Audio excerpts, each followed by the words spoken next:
Bueno, chicos, vamos entonces. Hoy les toca diabetes mellitus, diabetes insípida y secreción inapropiada de hormona antidiurética. Lo que es secreción inapropiada de hormona antidiurética, pienso que lo van a terminar de entender completamente cuando les toque ver hiponatremia, porque el tema se vuelve a hablar, pero desde otro lugar. Entonces, vamos a ver un poquito lo que es diabetes mellitus, ¿sí? La definición. Como ustedes saben, hoy es una enfermedad metabólica y hoy además se lo considera una enfermedad de alto riesgo cardiovascular, ¿sí? ¿Por qué? Porque su impacto mayor es las complicaciones mayores se llaman a nivel del corazón, como por ejemplo puede ser el infarto agudo de miocardio. Y entonces diabetes mellitus y eventos macroembólicos como accidente cerebrovascular e infarto agudo de miocardio están íntimamente relacionados, ¿sí? Entonces, volvemos a la definición, es un desorden metabólico, lo que ustedes tienen es hiperglucemia crónica. Esa hiperglucemia es lo que lleva a un estado proinflamatorio y es lo que se ha visto que está asociado con estos eventos que les acabo de mencionar, de la microvasculatura o de la macrovasculatura, ¿sí? Bueno, recuerden que la diabetes mellitus, tanto sea la 1 como la 2, tienen impacto a nivel cardiovascular, a nivel del riñón y a nivel de los ojos, ¿sí? Como así también de lo que es miembros inferiores. Con respecto a la clasificación que incluye de la ADAM, que es la American Diabetes Association, si ustedes se fijan, está ahí en el cuadrito y lo pueden ver en todos lados, es una clasificación un poco más extensa que la que conocíamos hace unos años. Ustedes tienen diabetes tipo 1, ¿sí? Dentro de la diabetes tipo 1, que es la que les toca ver hoy, lo que hay es destrucción completa del páncreas. Entonces, la producción de insulina que tenemos es nula. Por eso se dice que el diabético tipo 1 es insulino requiriente, porque directamente su páncreas no funciona. Las causas de la diabetes tipo 1 pueden ser o bien dicen autoinmune o bien idiopática. Después tienen la diabetes tipo 2, donde dentro de su fisiopatología lo que predomina es la insulino resistencia. Muchas veces está asociado a otras enfermedades que ustedes ya conocen, como la hipertensión arterial, la dislipidemia, ¿sí?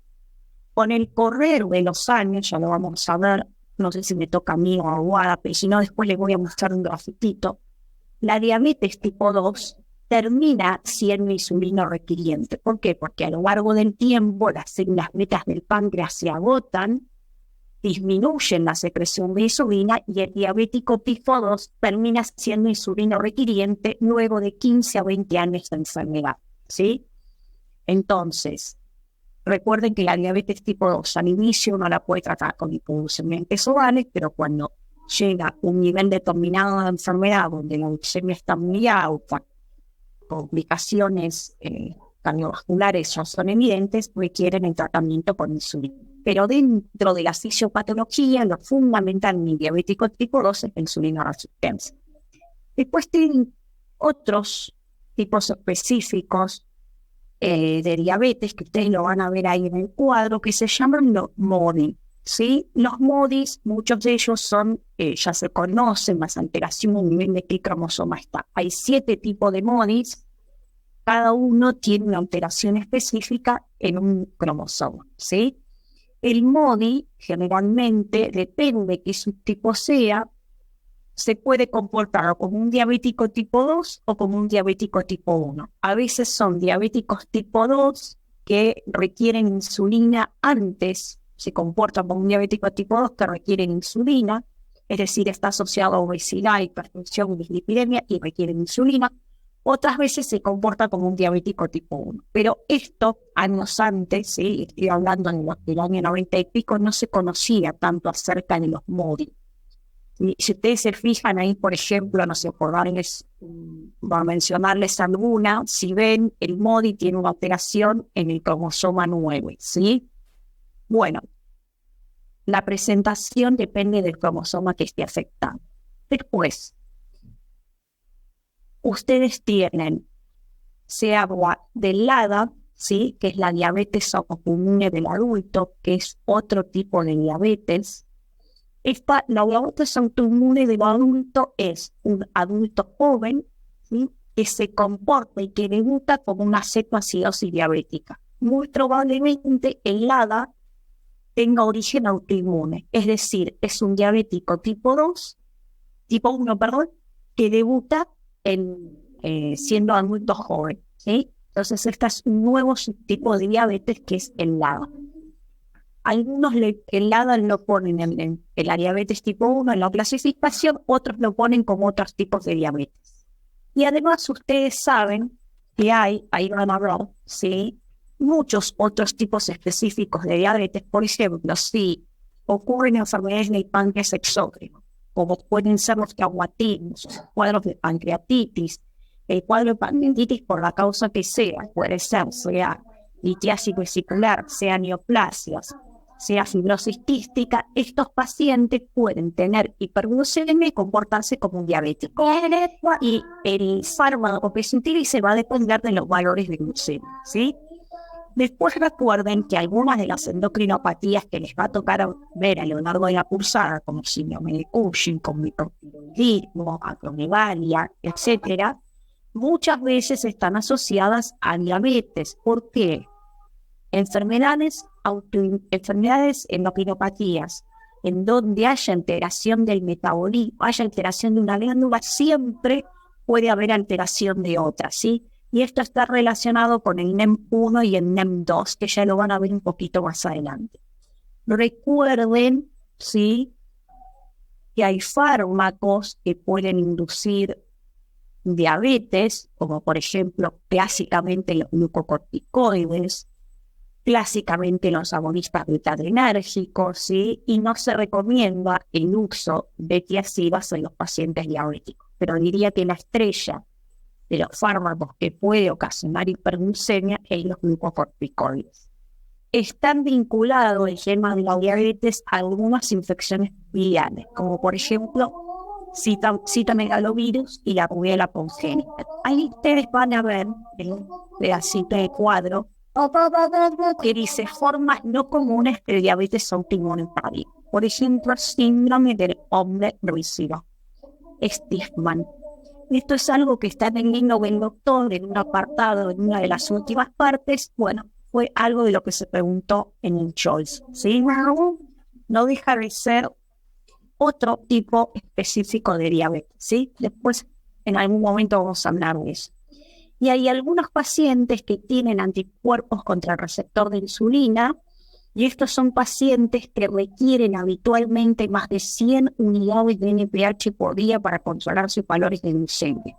Cuando ocurre eso, habitualmente es porque este paciente tiene desarrollo de anticuerpos antiinsulina.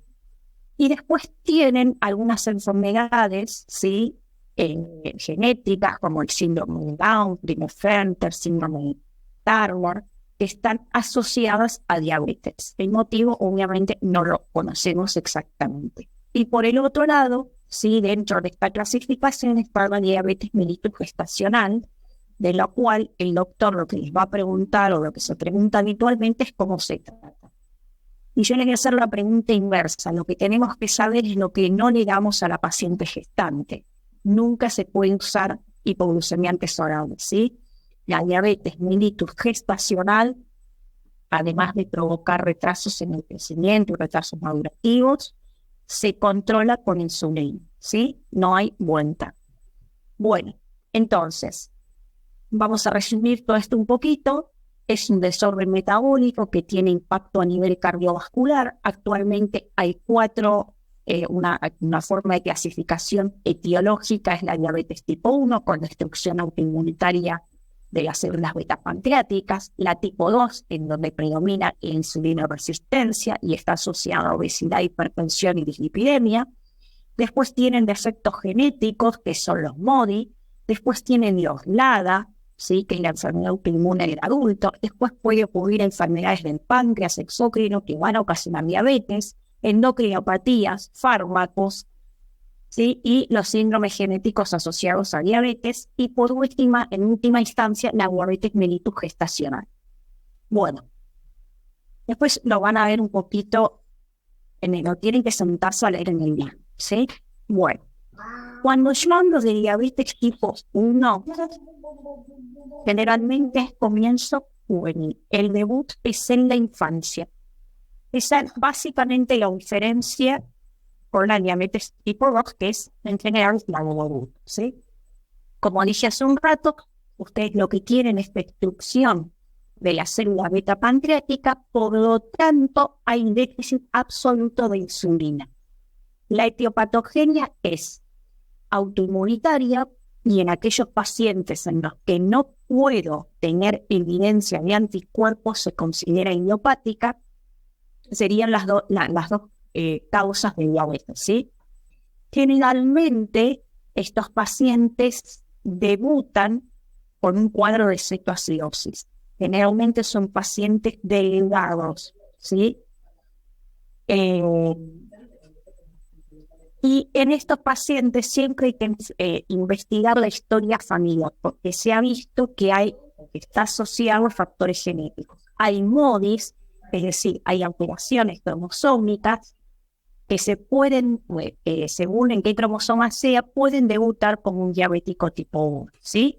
Entonces, el diabético tipo 1, como también en 2, en general hay un factor genético presente y sobre ese factor genético actúa un factor ambiental. Los factores ambientales actualmente el más conocido es los virus, entre ellos el citomegalovirus, y el estrés, ¿sí? El estrés emocional, el estrés psicofísico y el uso de glucocorticoides. Le diría que esos 3 factores son los que hoy sabemos que en un paciente que tiene una predisposición genética puede despertar una diabetes mellitus que debute con cetoacidosis, ¿sí? ¿Me van siguiendo, chicos? Sí, doctora. Vamos a ver la diferencia con la diabetes tipo 2. Ese término diabetes no insulino dependiente es incorrecto, ¿sí? Incorrecto, porque sabemos que el diabético tipo 2, como les dije al inicio de la clase, a lo largo de 20 años de su enfermedad, tranquilamente se puede transformar en insulino dependiente. Entonces, la clasificación es diabetes tipo 1, diabetes tipo 2. El tipo 2 puede ser insulino dependiente o no. La diferencia es que la diabetes tipo 2 generalmente es inicio en la edad adulto, habíamos dicho hace un rato, hay insulinoresistencia, y entonces, ¿qué hace el páncreas? Empieza a trabajar más para compensar esa insulinoresistencia, y eso es lo que a lo largo de la vida de ese individuo termina agotando la célula beta pancreática y llevando al déficit en la secreción de insulina. Recuerden, tiene agregación familiar. Uno de los factores que predispone a que ocurra diabetes mellitus es el síndrome metabólico, ¿sí? Y el factor ambiental muy importante es la obesidad, ¿sí? Bien, entonces, nosotros tenemos un paciente nuevamente con predisposición familiar, puede o no haber alteración genética, eso ya está por terminarse de elucidar. Debajo de todo eso hay insulinoresistencia y sobre esto actúan factores ambientales, entre los cuales el más de mayor peso hoy en día es el tema de la obesidad y el sobrepeso. Bueno, ahora ven acá ustedes la diabetes tipo MODI, como habíamos visto otros tipos de diabetes. Fíjense que acá tiene una alteración en la secreción de insulina, ¿sí? Entonces, es autosómico dominante. Mutaciones más frecuentes, cromosoma 12 y 7. Bueno, como lo clínicamente típico de los MODI es el patrón no es homogéneo, es decir, los pacientes que se comportan como tipo 1 o como tipo 2, ¿sí? Después las complicaciones macro y microvasculares van a ser igual que los tipos de diabetes, ¿sí? Bueno, después tienen diabetes neonatal, ¿sí? Diabetes neonatal. Acá claramente hay defectos genéticos en la acción de la insulina. Frecuentemente se ha visto Generalmente se han visto mutaciones en el receptor de la insulina, ¿sí? Y en esto se ha encontrado en 3 síndromes que ustedes ven descritos ahí: la insulinoresistencia de tipo A, el leprochaunismo y el síndrome de Rapson-Weiner. Estas 3 enfermedades que ustedes ven ahí. No es habitual que nosotros las veamos, obviamente, en clínica médica. Esto es generalmente resorte de los genetistas, ¿sí? Pero sepan que puede haber diabetes neonatal y que se ha vinculado con alteraciones o mutaciones en el receptor de insulina. Acá está una de las preguntas de los exámenes, que es el síndrome rígido, que es el Stiffman, que lo que hay es anticuerpos anti-GAD, ahora los vamos a ver, ¿sí? Es decir, es una diabetes de galleta autoinmune, y que además se asocia a rigidez de los músculos axiales si el paciente tiene dolor, ¿sí? Entonces, tampoco es frecuente de ver esto. Lo que sí es frecuente de ver en algunos pacientes diabéticos, sobre todo los tipo 1, que haya anticuerpos anti-GAD, que tengan este combo, que es rigidez de músculos axiales con espasmos dolorosos. Bueno, no es tan frecuente de ver, pero deben recordarlo porque es una de las preguntas que puede ocurrir en el choice. Bueno, y hace un ratito les dije, uno puede tener anticuerpos contra el receptor de insulina, ¿sí?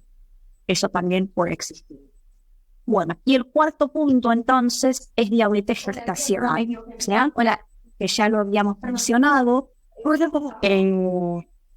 El tema de esta situación es que la paciente embarazada con hiperglucemia debe tener un control estricto de su dieta y de los valores de glucemia, y el manejo es con insulinas. Bueno, después ustedes, aparte de esa clasificación que vieron, tienen otras 2 categorías que te aumentan el riesgo de padecer diabetes. El médico de familia debe actuar en estas 2. Entonces, así, acá es donde debemos poner la atención. ¿Quién las va a hacer, chicos? Bueno, tengo 2 puntos fundamentales. Tolerancia anormal a la glucosa, ¿sí? Y glucemia de ayuno anormal. Estas 2 situaciones son estados de prediabetes en los cuales ya está demostrado por amplios estudios que hay aumentos de riesgo cardiovascular. Por eso es importante detectar a estos pacientes, porque en estos pacientes hay que indicar cambios en el hábito de vida, fundamentalmente el descenso del peso y actividad física. La tolerancia normal a la glucosa, ustedes saben que es una respuesta aumentada de los valores de glucemia cuando uno le da al paciente glucosa para ingerir. Se mide la glucosa basal y a la hora o a las 2 horas, y se ve cuánto ha aumentado la glucosa luego de una ingesta de 75 gramos de glucosa. Y la otra es la glucemia de ayuno normal. Esto, ¿cómo lo detectamos? En un control habitual, donde uno pide glucemia en ayunas. Si esto va alterado, también ese estado de prediabetes es importante porque implica aumento del riesgo cardiovascular. Acá es donde tenemos que actuar. Mucha atención en esto, ¿sí? Bueno, ¿por qué tanto hincapié hago en la diabetes? ¿Sí? Antes de que ocurriera lo del COVID, se decía que la nueva pandemia de los años venideros iba a ser la diabetes tipo 2. Y si ustedes se fijan, ¿sí?, la diabetes está entre la 4ª y 5ª causa de muerte en la mayoría de los países de ingresos altos, ¿sí? Entonces se hablaba, no sé, esto habrá que revisarlo, ¿no?, pero de que iba a ser la nueva pandemia. Estas son estadísticas viejas, ¿no? Yo creo que ahora es probable inclusive que haya aumentado la prevalencia, ¿no?, sobre todo en nuestro país. Bueno, entonces, vamos a ver un poco de lo que es diabetes tipo 1. Niños, ¿sí?, y adolescentes, fundamentalmente, ¿sí? En general, la diabetes tipo 1 tiene algún pico, ¿sí?, Algunos dicen que tiende a aparecer alrededor de los 12 a 14 años y un pico un poquito menor entre los 4 y 6 años, ¿sí? Bueno, si ustedes ven el grafiquito que ven acá, ¿sí? Lo que les muestra es un poco del modelo de patogenia de la diabetes tipo 1.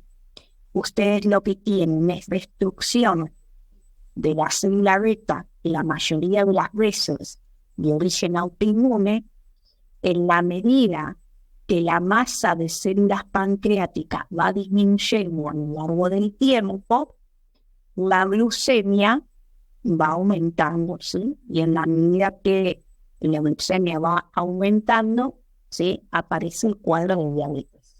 Estos pacientes tienen predisposición familiar, ¿sí? Eso queda absolutamente claro. Se ha identificado el cromosoma, ¿sí? Y la región de ese cromosoma, que es esto que ustedes me han escrito ahí, cromosoma 6p21, que aquellos pacientes que tengan esto tienen un 40% de riesgo de desarrollar diabetes tipo 1. Hay otros alelos, sí los hay, y la identificación de estos alelos HLA, ¿sí? Que por ejemplo se dosan en el hospital de clínicas, la presencia de cualquiera de los que ustedes ven descritos ahí, predispone al riesgo de desarrollo de diabetes.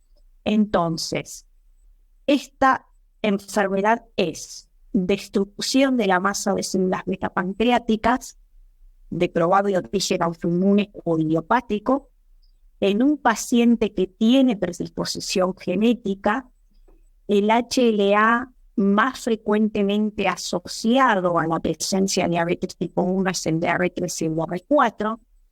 Y otra cosa que se ha visto, y que esto es nuevo para mí, es que esta predisposición genética, la destrucción de la masa de células beta pancreáticas y la hiperglucemia, todo esto lleva a una respuesta inmune mediado por linfocitos TCD8, linfocitos TCD4 y macrófagos. Aparentemente, sobre esta respuesta inmunitaria, para que ocurra esta respuesta inmunitaria, debe haber un desencadenante. Uno de esos desencadenantes actualmente propuestos son los virus, ¿sí? Bueno, no lo tenemos muy bien claro, o algún factor ambiental como puede ser estrés psicofísico. Entonces, destrucción completa de células beta pancreáticas, requerimiento absoluto de insulina, activación de linfocitos TCD8 y TCD4 en macrófagos, probablemente por un desencadenante. ¿En qué termina? Más autoinmunidad. ¿En qué termina todo esto? En diabetes tipo 1. Los anticuerpos que se generan ahí, ustedes lo van a ver, tienen anticuerpos antiinsulina, que son los IAA, y tienen anticuerpos antiislotes pancreáticos que se dosan en plasma. Estos dos anticuerpos se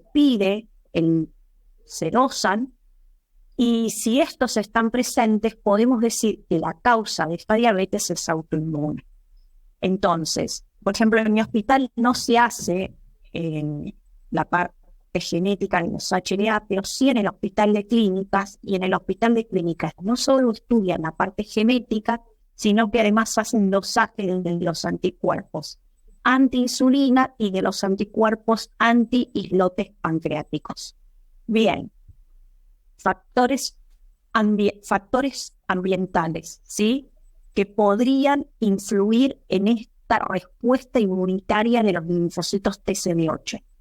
Se ha propuesto la proteína de la leche de vaca, infecciones virales, ¿sí? Como dije hace un ratito, estrés psicofísico, disminución de la vitamina D3. Ustedes saben que la vitamina D3 es inmunomoduladora.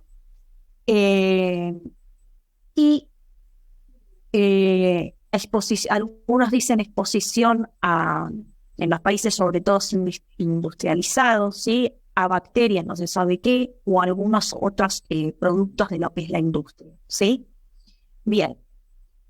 Entonces ahora sí vamos a ver lo que es la respuesta inmunitaria. Fíjense esto que está acá que es bastante importante. ¿Sí? Dice, la diabetes mellitus puede aparecer en el contexto de otras enfermedades autoinmunitarias.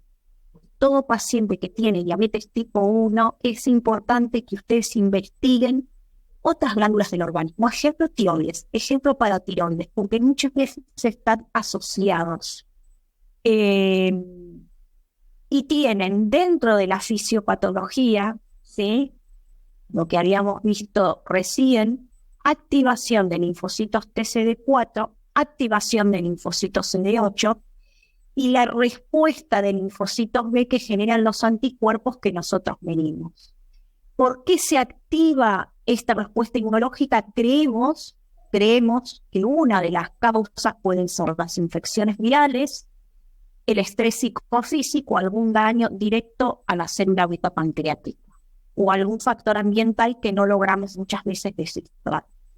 Entonces, diabetes tipo 1, predisposición genética, está asociado al HLA.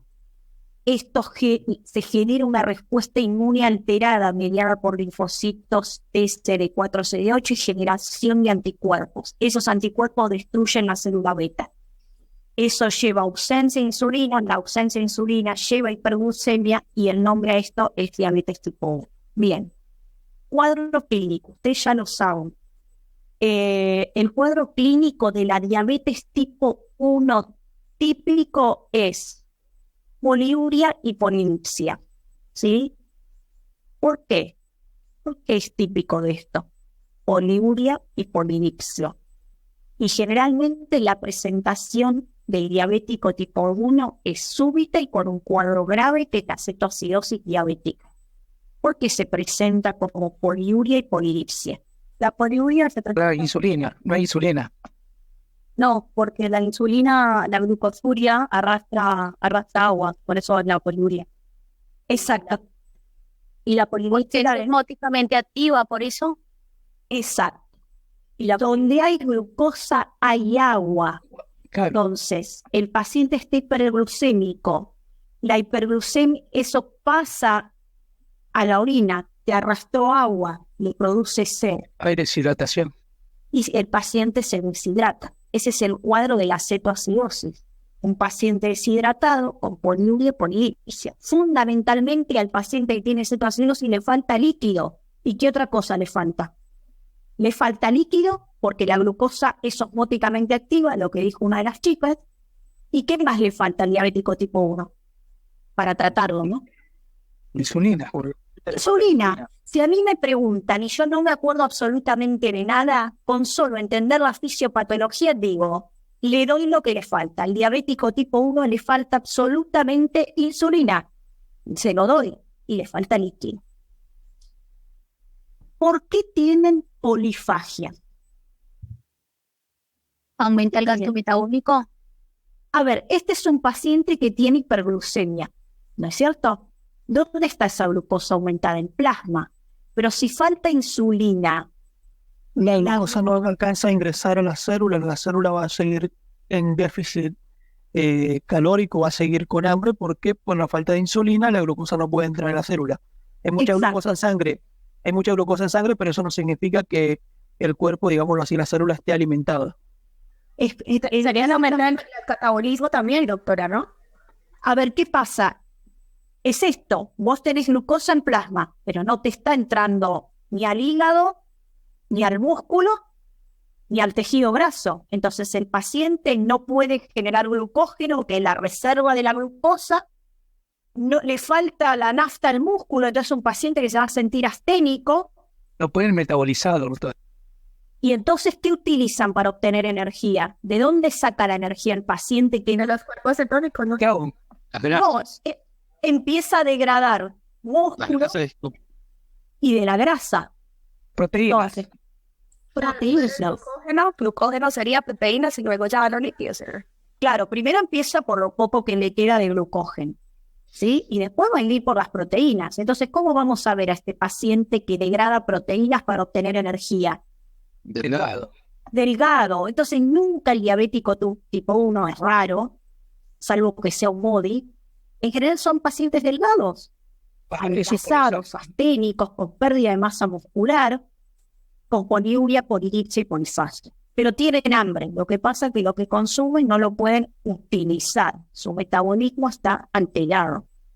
Bueno, entonces, cuando vos tenés poliuria, polidipsia y polifagia o el cuadro de cetoacidosis, les voy a decir que es fácil darse cuenta de cetoacidosis. El tema un poquito más complejo es en el chico, ¿sí? En los chiquitos. Generalmente los chicos primero tienen la alteración del comportamiento. Es un chico que lo primero que le van a ver, o lo que primero detectan los padres es cansancio, tienden a dormir más, no juegan, ¿sí? Entonces hay que prestar mucha atención. Yo no soy pediatra, pero para aquellos que lo vayan a hacer, ¿sí? A veces los chiquitos no hablan como los adultos, es importante prestar atención a esto. Y hay algunos síntomas, ¿sí? En general, si uno tuviera que responder cómo debuta la diabetes tipo 1, todos decimos cetoacidosis grave de inicio súbito. Pero algunas veces estos pacientes tienen infecciones a repetición. Puede ser bananitis, vulvovaginitis, infecciones urinarias. ¿Por qué? ¿Por qué? Por la glucosa que la tienen alta. Claro, ¿de qué se alimenta la bacteria? Las bacterias se alimentan de azúcar. De azúcar, básicamente de azúcar, ¿sí? Sí, se ha visto que la hiperglucemia produce un estado proinflamatorio, altera la microvasculatura y por eso todas las complicaciones que ustedes ven en los pacientes tanto diabéticos tipo 1 como diabéticos tipo 2, ¿sí? Los chiquitos también pueden tener caries, eso también hay que prestar atención a eso. Bueno, ¿qué tienen que saber importante? Entendimos diabetes tipo 1, lo que tienen que saber ahora son la clasificación de la diabetes es importante y ahora tienen que saber cómo diagnosticamos diabetes. O tenéis las 3P, poliuria, polidipsia y pérdida de peso, y vos le haces a ese paciente una glucemia en cualquier momento del día y te da mayor a 200 miligramos por decilitros, eso es diabetes. Punto. Las 3P más glucemia en cualquier momento del día mayor a 200, diabetes. Después, si vos le haces una glucemia en ayunas de 8 horas y esa glucemia en ayunas te da mayor o igual a 126 miligramos por decilitro, es otro criterio para diagnosticar diabetes. No importa tenga o no tenga síntomas. Si es mayor a 126 es diabetes. Vos podés tener un estadio intermedio, que es lo que se llama glucemia de ayuno alterada, pregunta de examen, que es cuando la glucemia en ayunas va desde 100 o 110, dicen algunos, hasta 125 miligramos por decilitro. ¿Por qué es importante detectar ese paciente que está ahí, que todavía no es diabético, que está entre 100 y 125? ¿Cómo? Ese paciente, hay un estudio que se hizo, es muy conocido en los veteranos, se llama estudio de veteranos, y se demostró que aquellos pacientes que tenían glucemia de ayuno alterada tenían aumento de riesgo cardiovascular y se infartaban igual que el diabético. Bien. Profe, Sí, perdón, no, porque cuando piden las rutinas de laboratorio, que por lo general tienen colesterol, triglicéridos, todo eso, y por lo general el paciente hace ayuno de 12 horas. ¿Eso no sería válido? ¿Tiene que ser de 8? no, está bien. Actualmente los criterios que fijan la ANA es de 8 horas, mínimo.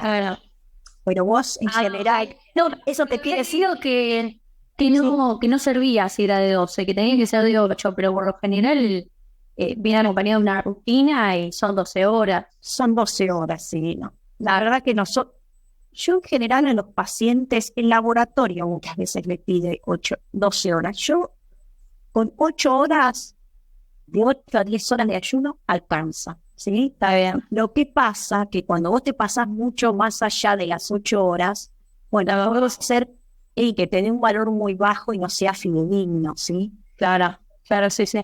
Ahí puede estar el tema. Gracias.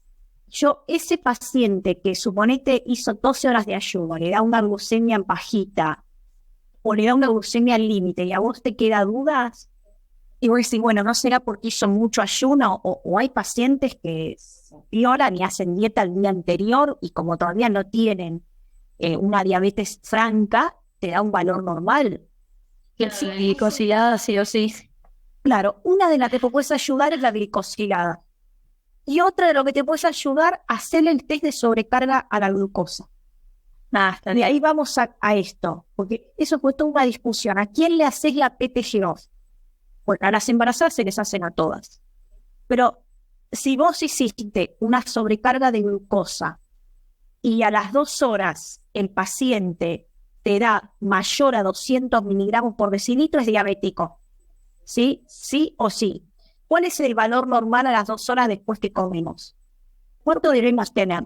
Normal, 130, 140. Sí, hasta 140. Hasta 140.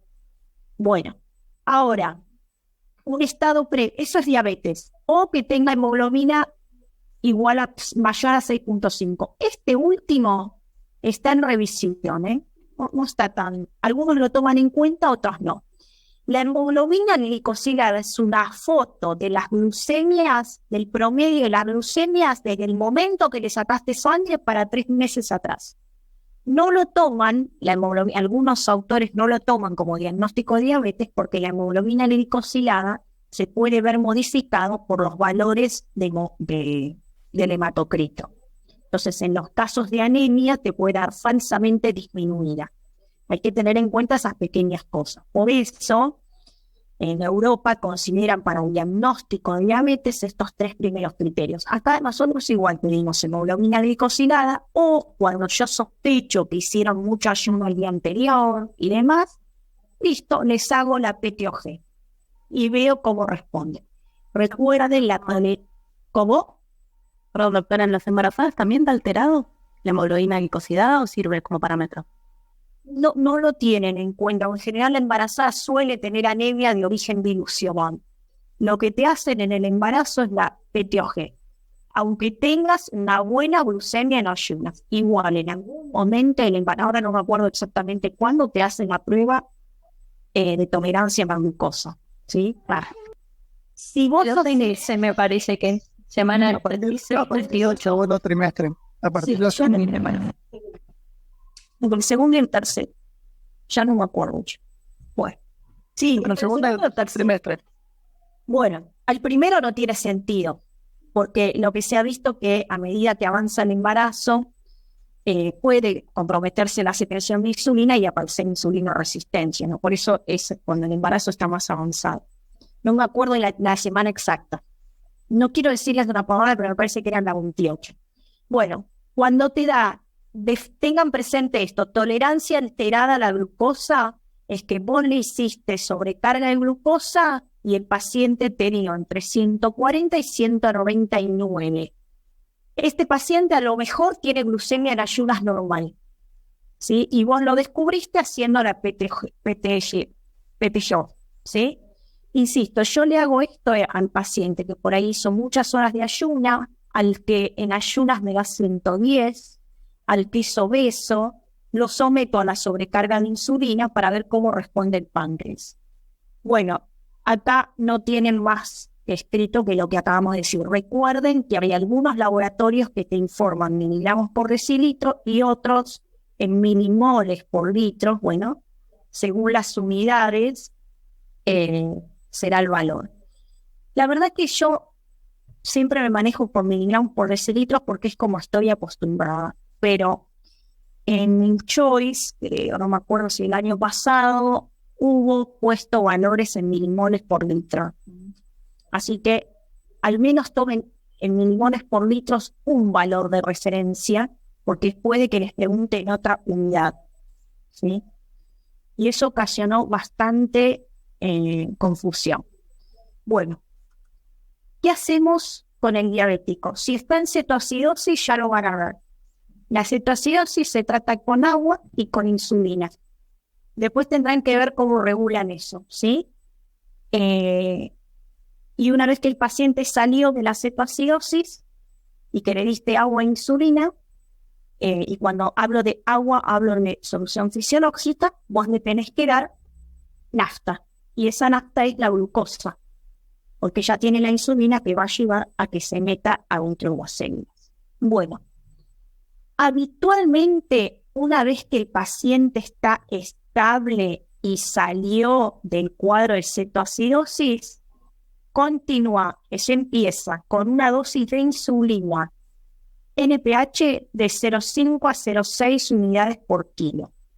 ¿Por qué fraccionadas? Porque la vida media de la NPH no supera las 12 horas. Entonces, en general, uno empieza con una dosis por la mañana y una dosis previo a la cena. El tema del tratamiento de la diabetes es que ustedes tienen que conocer exactamente de cada una de las insulinas, si son de corta, si son de larga duración, la vida media, ¿sí? Porque si ustedes conocen eso, saben qué fármaco, cuál de todas quieren elegir. Bien, lo que yo voy a tratar de hacer en la tipo 1 es imitar lo más que pueda la secreción fisiológica de insulina del páncreas. Ustedes saben que el páncreas tiene una secreción regular de insulina durante las 24 horas y cada vez que uno come hace un pico la secreción de insulina, ¿cierto? Hace un primer pico a la media hora y después hace un segundo pico. Entonces, la secreción basal de insulina, ¿cómo la imito? ¿Con qué tipo de insulina? Lo que se llama insulina lenta. Lo voy a imitar con la NPH, la vieja y conocida NPH. Que quedan de depósito. Con eso imitas la secreción basal, por eso le das 2 dosis. Después tenés insulinas que no tienen pico, como son las más nuevas, la Angina y Lotemil. Eso es lo que te hacen es generarte una secreción basal. Y después lo haces medirse a un paciente. Y le haces que se corrija ese valor de insulina, ese valor de glucemia, con una insulina rápida. De las rápidas tenemos la corriente. O tenemos las ultra rápidas, que son asparticas, por ejemplo. Ya lo van a ver. Entonces, más allá de los nombres, lo que yo tengo que saber es que mi función es que el paciente tenga insulina durante las 24 horas para que no haga ningún momento de hiperglucemia y a su vez le doy insulina corta acorde al valor de glucemia que tiene con las comidas.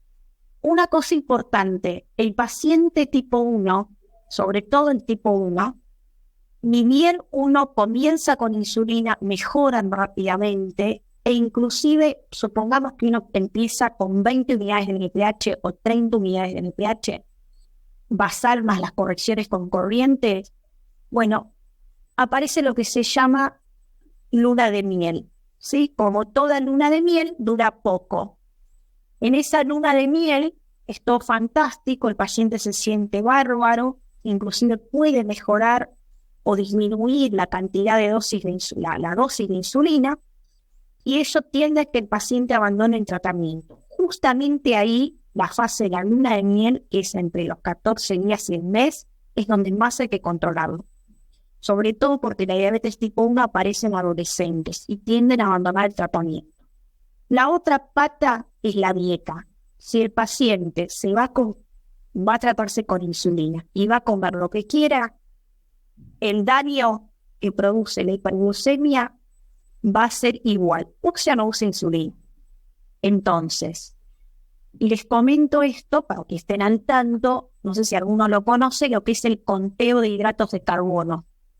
¿Lo conocen eso?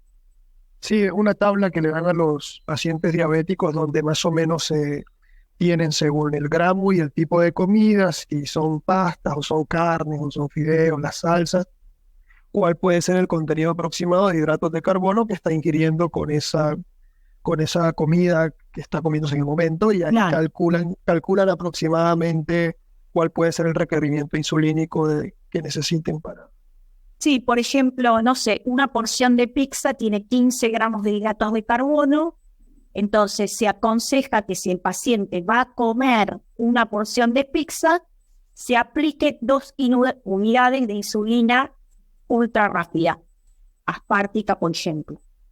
Bueno, es una vida complicada. Ustedes piensen que estos son en general chicos o adolescentes que se tienen que pinchar el dedo durante toda su vida, mínimo 4 veces por día, y ajustar la dosis de insulina acorde a lo que comen, ¿sí?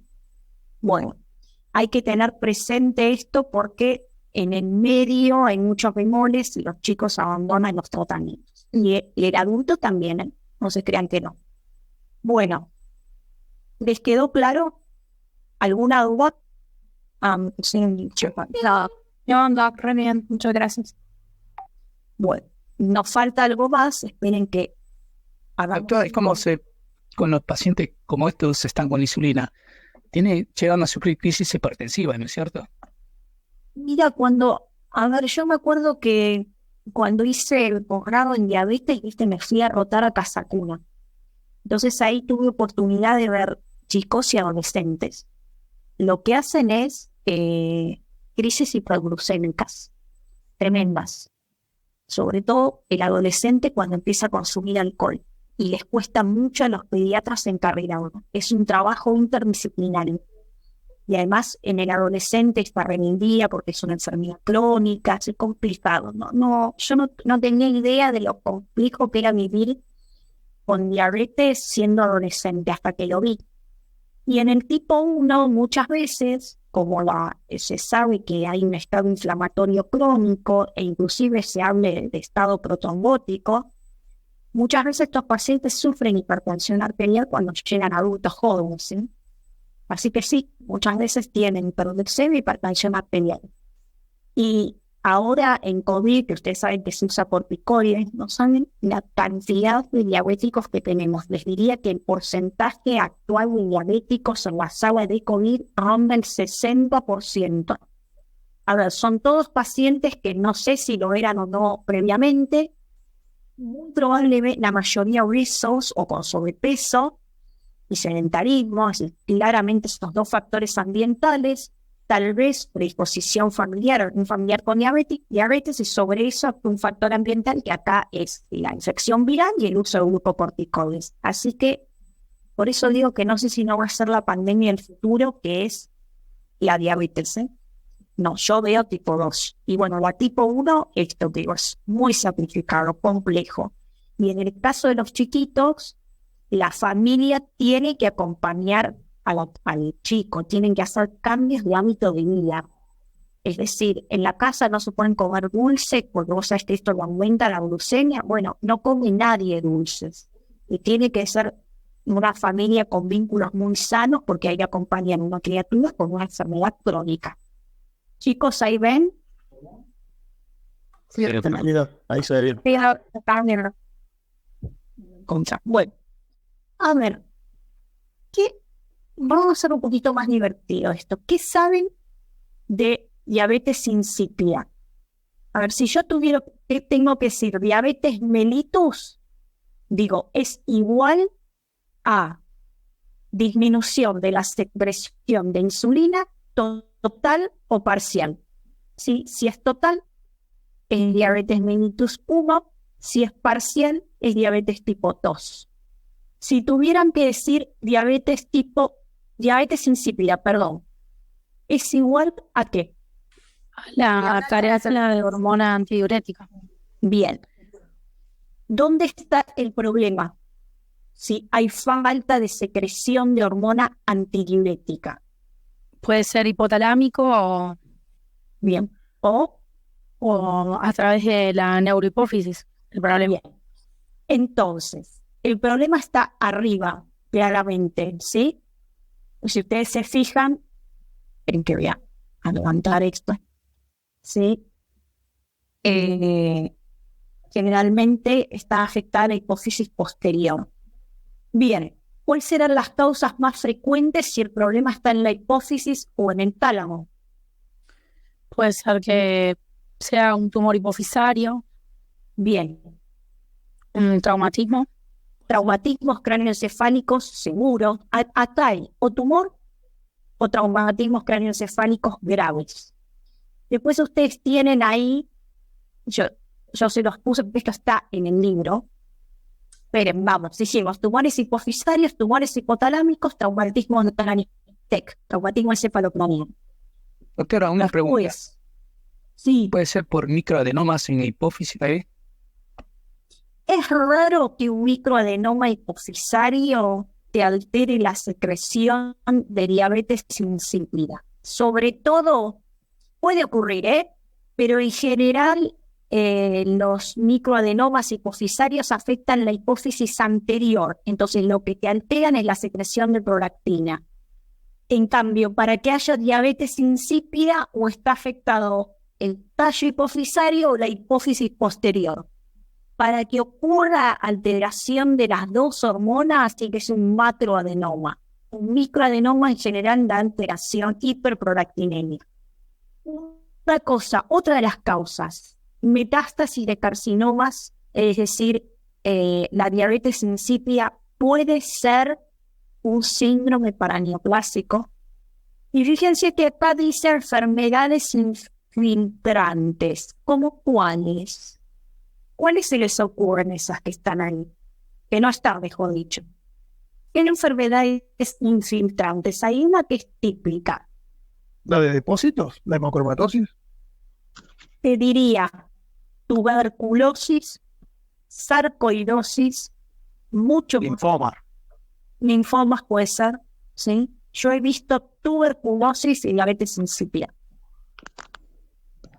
Hemos visto en el hospital 3 casos en 10 años. No es frecuente, pero cuando se da, si no lo sospechas, se te pasa algo. Entonces, recuérdenlo cuando les pregunte etiología de la diabetes insípida.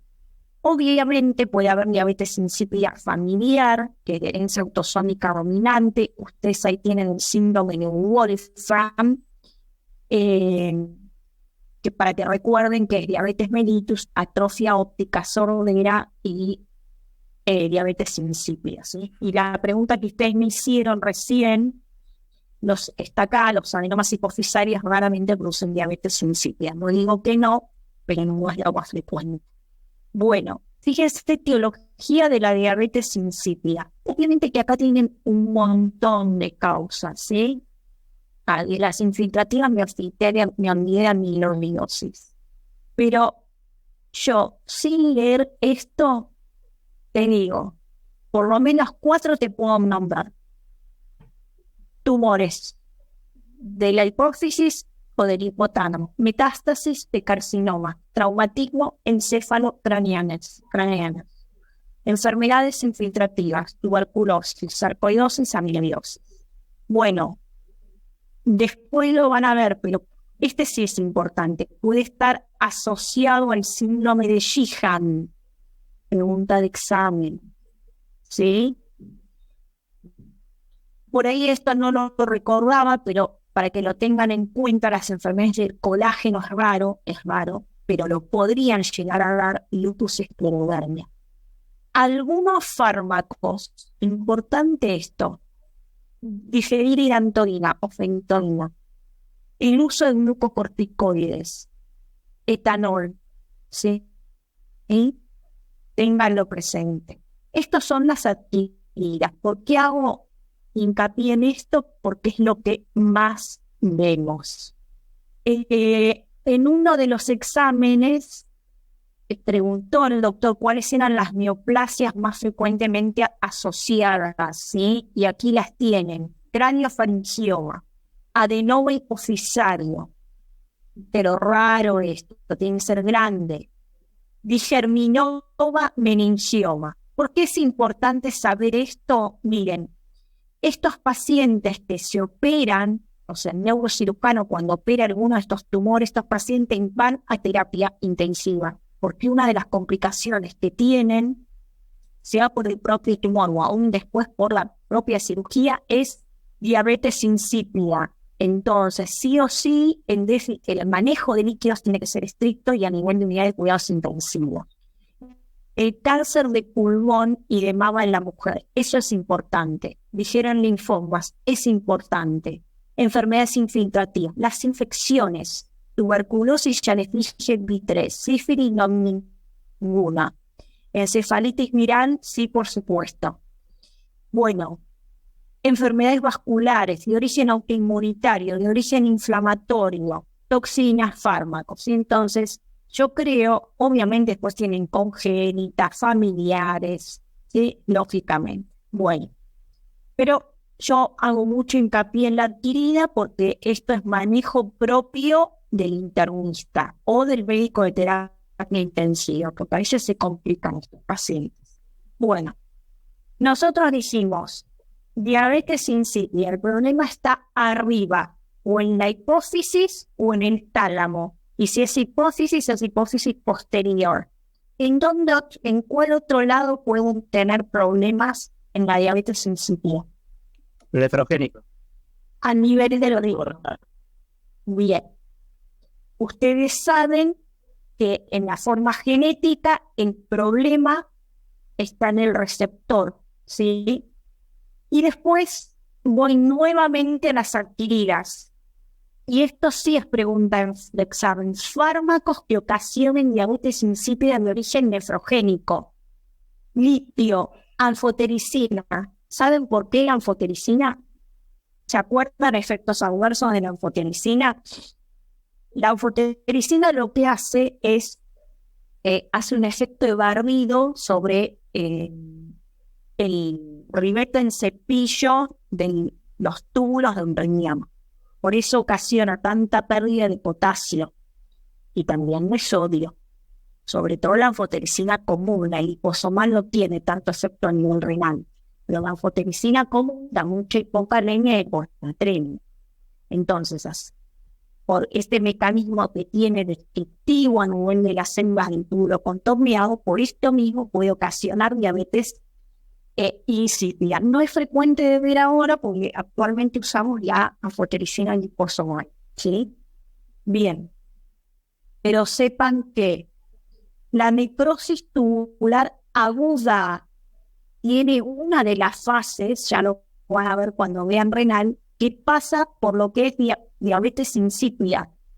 Entonces, cuando yo hablo de diabetes mellitus, el problema está en el páncreas. Cuando yo hablo de diabetes insípida, el problema está arriba y en el riñón, Y cuando hablo de causas de diabetes insípida central, ya las mencionamos. Y nefrogénica, o es genética o es familiar, o el paciente está con algún fármaco, de los cuales los más reportados son litio, cisplatino y anfotericina, o el paciente tiene alguna enfermedad en el riñón, ejemplo, necrosis tubular aguda, o el paciente tiene alguna neoplasia o tiene alguna enfermedad infiltrativa como sarcoidosis y amiloidosis. Bien, entonces creo que lo más importante de diabetes insípida es que ustedes sepan recordarse las causas. Bueno, si vos no tenés hormona antidiurética, ¿cuál va a ser el problema? ¿Cómo se va a manifestar clínicamente un paciente a la que le falte hormona antidiurética? Aumenta la micción. Bien, entonces, ¿cuál va a ser uno de los principales síntomas? El paciente, claro. Eso por la quiuria. Poliuria seguro, es un paciente que orina. Miren, este paciente que nosotros habíamos presentado en un congreso con tuberculosis, tenía diabetes insípida, orinaba 4 litros no más, llegó a orinar 6 litros por día. Imagínense, y en un momento, cuando pasó a terapia intensiva, eran 10 litros por día. Ahí el manejo del medio interno tiene que ser sí o sí en terapia intensiva. Bueno, sale mucha agua porque no hay quien la retenga, sea porque el problema está arriba o en el riñón. Entonces, ¿cómo es la orina? Una orina ¿cómo? Diluida. Diluida. No está concentrada. Eso se lo llama hipotónico. Y si uno pide una orina completa, ¿qué va a tener este paciente? si es una orina no concentrada diluida. ¿Con qué medición demuestro eso? Con la densidad de la orina, Bien, ¿cómo te va? la densidad va a estar baja, va a tener poca densidad. Exacto. Entonces, es un paciente que tiene un problema o en el hipotálamo o en la hipófisis, o tiene enfermo el riñón o tiene algún fármaco encima. Orina en exceso. Si vos orinás en exceso, el paciente ingiere agua en exceso. ¿Y qué otra cosa le va a pasar? Le sale agua en exceso. Ingiere agua en exceso, pero muchas veces no llega a suplir la cantidad de orina, todo lo que sale con ingesta de agua. Entonces, ¿cuál es la manifestación del medio interno más frecuentemente asociada a diabetes insípida? Hiponatremia. No, El paciente va a estar deshidratado, a pesar de salió que consumo mucha mucha agua, más de lo que pudiste Tiene sed. pedir, porque tiene sed, va a estar deshidratado. Claro, va a estar con boca seca.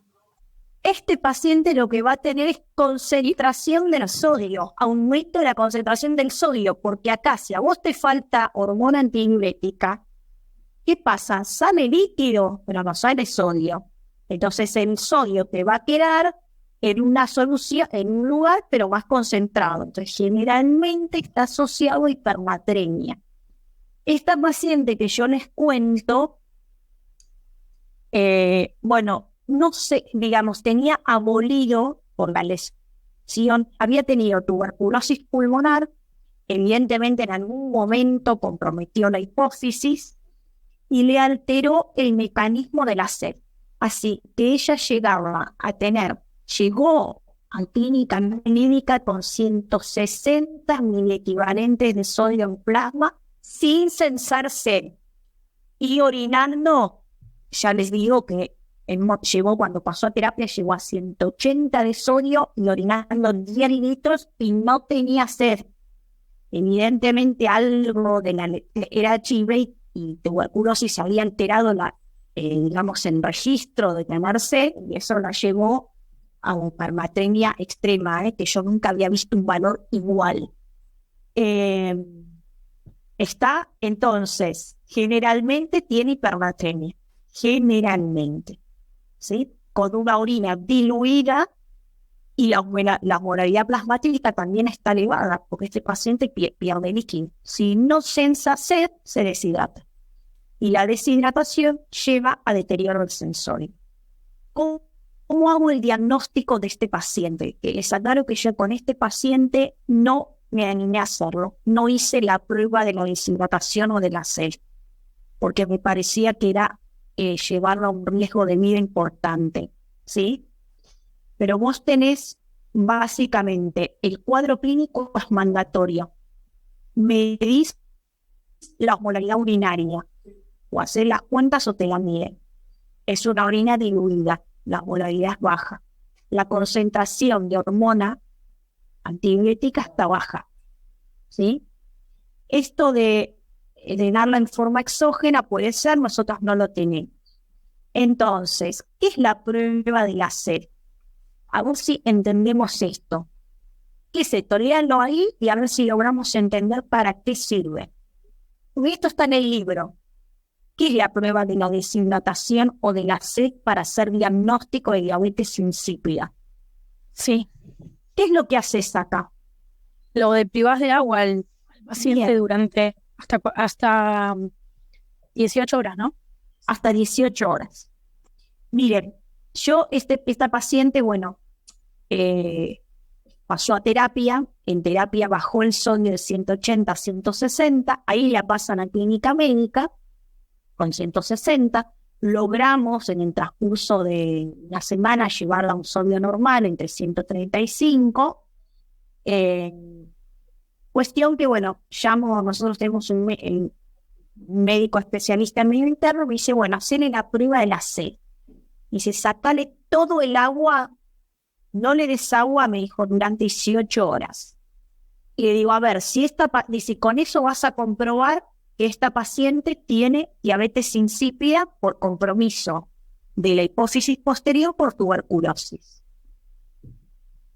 Bueno, yo no lo hice porque eso implicaba que la volviéramos, el riesgo de llevarla nuevamente a un valor de sodio casi incompatible con la vida, y no lo quise hacer. Me parece que era suficiente con haberle medido la molaridad urinaria y lo que orinaba en el día, ¿no? Pero esto fue digamos, una opinión mía. Entonces, lo restringís de líquidos. Ojo que el paciente, cuando le sacás todo el líquido, y si no sensa sed, que era el caso de esta paciente, se puede hipotensar. Por eso dice controlando su situación hemodinámica. Quiere decir que tienes un paciente con monitor. Y lo tenés que ir pesando, ¿sí? Es decir, la pérdida del peso, tenés un peso basal y un peso que lo hacen aproximadamente cada 3 horas, nunca debe perder más del 3 al 5% del peso inicial, porque ya implica que hay compromiso de la situación hemodinámica, no tenés que interrumpir la prueba. Lo que haces es medir la osmolaridad plasmática, la osmolaridad urinaria, el peso del paciente, y tiene que tener sonda vesical para poder medir la orina en forma horaria. Y yo al paciente lo restrinjo de líquidos. ¿Cómo responde nuestro organismo normalmente si nos restringen de líquidos? ¿Qué hacemos normalmente? Frenamos la pérdida de líquido. Se activa la antidiurética. Mayor hormona antidiurética y se restringe la masa. Mayor hormona antidiurética. Voy Restringe la misión secreta. a traer agua. ¿Sí? Entonces, ¿qué pasa en el paciente que no tiene hormona antidiurética? Yo le saco todo el líquido, además de hipotensarse, además de perder peso, de deshidratarse. ¿Qué va a pasar? Su cuerpo continúa como si nada, continúa orinando normal, continúa sin sed, no se activa la hormona antidiurética, sigue perdiendo líquido, se sigue concentrando, sigue habiendo hemoconcentración, es decir, el cuerpo no responde No responde. Si mi cuerpo respondiese, la orina se tiene que concentrar. Entonces yo voy a medir la concentración de la orina a las 4 o las 10 horas. Si la orina no se concentró habiéndole sacado la restricción hídrica, porque está faltando antidiurética. Entonces ahí lo que puedo hacer es administrar la hormona antidiurética y ver cuál es la respuesta que tiene ese individuo con la osmolaridad urinaria. Entonces, claramente, yo le saco todo el líquido, no le dejo tomar líquido. Si vos tenés hormona antidiurética, vas a tender a concentrar la orina. Si vos no la tenés, tu orina entre las 4 y 10 horas va a seguir siendo una orina, va a tener una orina diluida, va a ser osmolaridad urinaria baja. ¿Sí? ¿Por qué yo no lo quise hacer? O les pregunto, ¿ustedes lo hubieran hecho? Doc, yo tengo una pregunta. Sí, decime. Eso pasa a nivel de orina porque no hay hormona antidiurética, pero el ionograma plasmático también se modifica. Me imagino que por eso fue que usted no lo hizo. Mira, yo no lo hice por lo siguiente. Es decir, sodio, potasio. Claro, a mí me dio temor que volviera a aumentar el sodio. Imagínate, 180. Vos lees en el libro y eso es incompatible con la vida. Entonces, no tenía la certeza absoluta de que esto era una diabetes insípida, porque me faltaba una pata del diagnóstico. Sí sabía que tenía poliuria, había tenido hipernatremia gravísima, y digo, si yo la restrinjo completamente de agua, y esta chica verdaderamente tiene diabetes insípida, su orina no se va a concentrar, y la voy a llevar nuevamente a la hipernatremia, de la cual nos había costado sacarla bastante porque fue a terapia intensiva. Pero a ver, no se puede utilizar el método terapéutico a su vez como confirmación, es decir, si yo me falta una pata, pero tengo bastante sospecha que es una diabetes insípida, le administro hormona antidiurética y luego censo el ionograma y censo en orina la respuesta. Y creo que es lo más acertado para hacer, porque no pones en riesgo la vida del individuo. De hecho, yo hablé con la gente de endocrinología y ellos no tienen experiencia en hacer esta prueba, que sí está descrita en los libros, y está en el libro del doctor, y ustedes la tienen que entender, pero no se hace. Si se hace en terapia. Pero bueno, fue una discusión con los terapistas bastante encontronada, porque ellos me decían que para llegar al diagnóstico yo tenía que hacer la prueba de la sed y yo no la quise hacer. Además, una cosa me pareció, si ustedes se ven ahí, dice, en la diabetes insípida parcial, la molaridad urinaria aumenta moderadamente con la deshidratación y se incrementa en más del 10% tras la administración de hormona antiemética. Yo me dio una sensación, digamos, ¿no? Por eso, como faltaba una pata del diagnóstico, me pareció que su cuadro era parcial, no un cuadro completo, ¿sí? Porque si no, no hubiera tenido ningún tipo de respuesta, no hubiera bajado nunca el sodio. Bien, fíjense, lo que me faltó de la otra pata es estas dos cosas no están en el libro, sí, pero no se utilizan, ¿sí? Estudios por imágenes. Lo que hicimos fue ver los riñones parecían, la función renal era normal, no vimos nada que nos llamara la atención. Lo que sí pedimos fue una resonancia magnética con enfoque en la hipófisis. Y además de encéfalo, se veían algunas lesiones isquémicas compatibles con leucoariosis, etcétera, y qué sé yo, pero no decía que estuviera comprometida la hipófisis. Entonces, por eso la gente de terapia intensiva me decía, bueno, vos tenés una paciente que orina en exceso, que tiene hipernatremia, que no sensa sed, con una resonancia magnética que no justifica el cuadro. Entonces, si querés llegar al diagnóstico, le tenés que hacer sí o sí la prueba de la sed. ¿Se entiende, no? Ese fue. Entonces, el otro punto para estudiar la diabetes insípida es ver la hipófisis mediante imágenes y el riñón de la misma forma, con una ecografía del cáncer, ¿sí? Bien.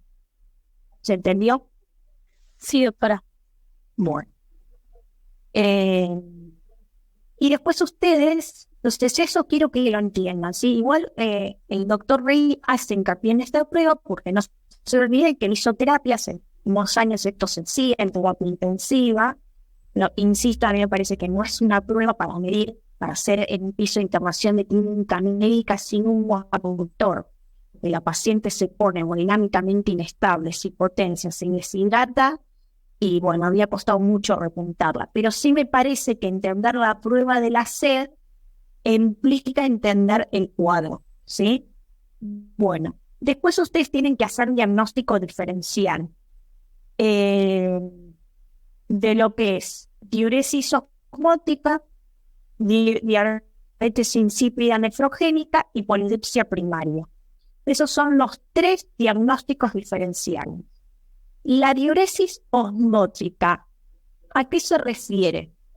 Nunca una diuresis osmótica orina 10 litros por día, eso desde ya se los digo, eso no existe. ¿A qué le llamamos diuresis osmótica? ¿Qué es la diuresis osmótica? Esa sí va acompañada de pérdida de sodio. Puede que sí, puede que no. La diuresis osmótica es un paciente que tiene un osmolito osmóticamente activo. Ejemplo de eso, mannitol glucosa. La glucosa arrastra agua, el paciente va a tener una diuresis osmótica. Esto es el ejemplo de la diabetes mellitus. Un paciente que tiene hiperglucemia va a tener mayor volumen de orina, pero nunca va a llegar a orinar entre 4 y 6 litros. A lo sumo orinará 3 litros por día, nunca 10 litros. Y la diabetes insípida nefrogénica, claramente un paciente sí o sí tiene que tener daño del riñón, y eso se va a ver reflejado por valores de la urea y la creatinina. Entonces acá ustedes tienen que tener muy en claro las causas de diabetes insípida nefrogénica.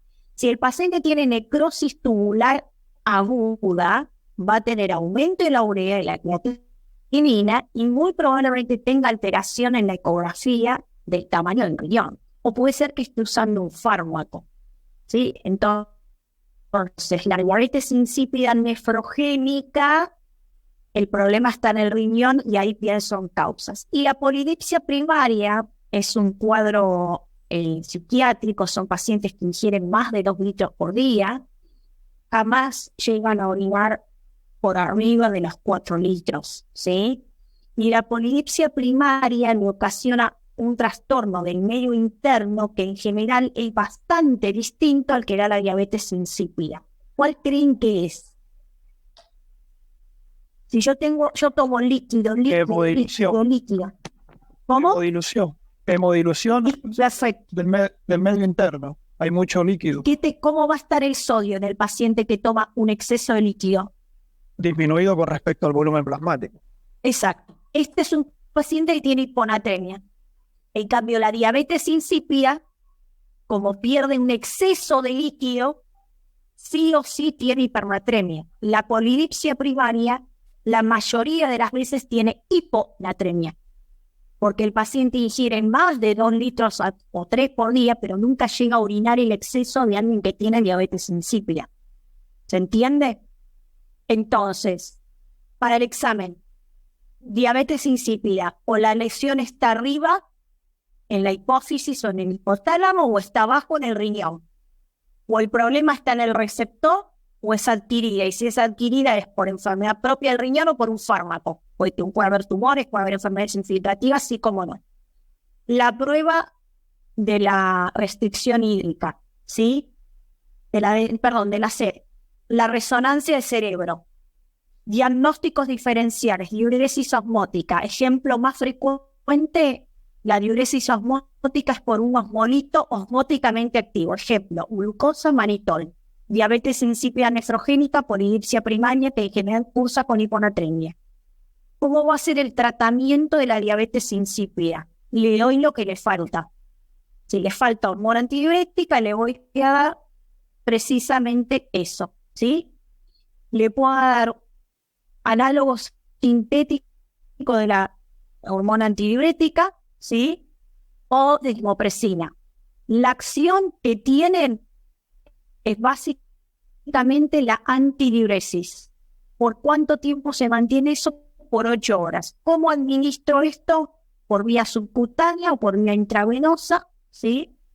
Esta presentación que ustedes ven acá de 1 mililitro, no, de 1 a 2 miligramos por vía intravenosa, en general se hace en los pacientes internados en terapia que han sido sometidos a alguna cirugía de tumor cerebral, por ejemplo, craneofaringioma.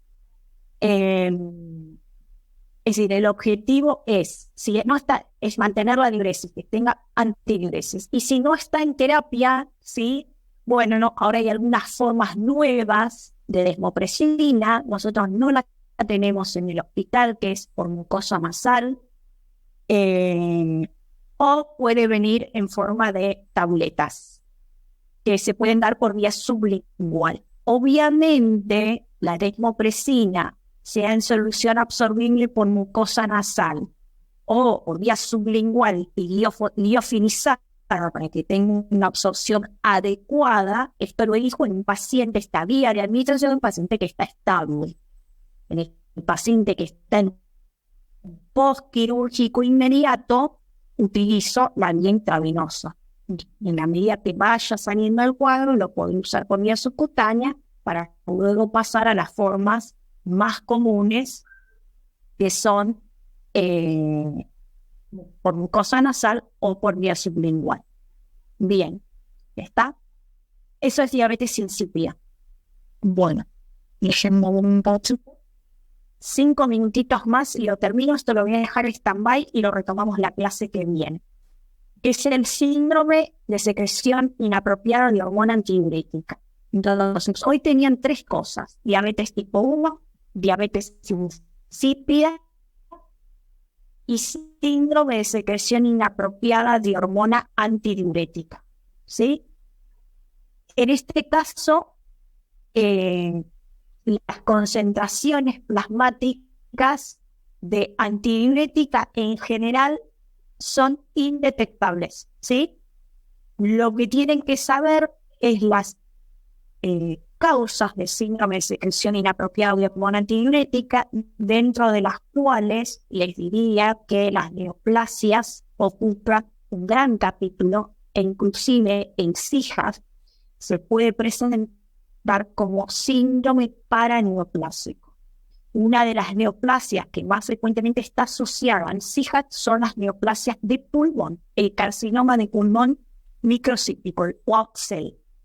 Enfermedades desmielinizantes, por ejemplo, esclerosis múltiple, ¿sí? Accidente cerebrovascular, hemorragia subaracnoidea, ¿sí? Enfermedades inflamatorias como lupus, vasculitis, anticuerpo antifosfolipídico, enfermedades como la tuberculosis, ¿sí? Después tienen fármacos, ustedes ven, hay una innumerable cantidad de fármacos que pueden dar hijas, entre los cuales les menciono los antidepresivos tricíclicos, las fenotiacinas, ¿sí? Y los antipsicóticos del grupo SUB2. Entonces, ustedes tienen que pensar que cuando hay SIHA tenemos o enfermedad en el sistema nervioso central o enfermedad en el pulmón. O puede haber producción de ADH en forma ectópica, ¿sí? Y en general eso se da en los tumores. Entonces, lo vamos a dejar acá, ¿sí? Porque este es un tema largo y complejo. Entonces no los quiero, ven que son pocas figuras. Quiero que lo lean y la clase que viene le dedicamos 5 o 10 minutitos, pero una vez que lo lean, porque si no, no tiene mucho sentido. Alguien quiere bacán. ¿Está, chicos? Doctora, una pregunta sobre el libro del doctor. No sabe si no lo subieron todavía. Qué raro. Ahora le aviso a él entonces que se lo suba. Bueno, gracias, doctor. Esto igual está sacado del libro de él, ¿eh? Lo que yo quiero es que ahora se hagan un resumen, porque todavía recién empezamos ¿Lo modificó con respecto al del año pasado? ¿Lo modificó con respecto al del año pasado? No. Que yo sepa, no. Para saber Pero bueno. cómo usar el del año pasado. Sí, me parece que sí, porque él hace mucho hincapié en lo que es las causas y en que entienda la fisiología, porque endocrino es eso, entender un poco la fisiología.